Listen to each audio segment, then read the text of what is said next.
আসসালামু আলাইকুম। এই দুইটা আমার লক্ষ্মী লক্কা কবিতর। দেখুন দুইটা বেবি দিয়েছে, কিন্তু অনেক সুন্দর দুইটা বেবি, বড় হয়ে গেছে, আবার ডিম পাড়ার জন্য কিন্তু রেডি হচ্ছে। আমি কবিতর চিন্তা করছি, কবিতর যেগুলো আছে এগুলা যত বাচ্চা তোলাক আমার বেচার কোনো নিট নাই। আজকে বা কালকে একটা কবিতরের ঘর নিয়ে আসবো, ওখানে দিব, যত বাচ্চা উঠাক গা, সারা জীবন ওরা ইয়া করুক, এরকম একটা নিত আছে।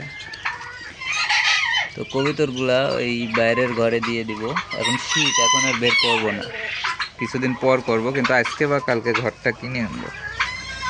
তো এই কবিতরটা অনেক কয়টাই বাচ্চা দিচ্ছে, আরও আরেক জায়গায় আছে, ওইটা প্রায় 4 মাস বয়স হয়ে গেছে। মাঝখানে 2বার হলো ডিম হাত দিয়ে নাড়ার কারণে ডিমটা নিছিল না আর কি। তো আবারও ডিমের জন্য রেডি হয়ে যাচ্ছে, দুইটা বাচ্চা অনেক বড় বড় হয়ে গেছে।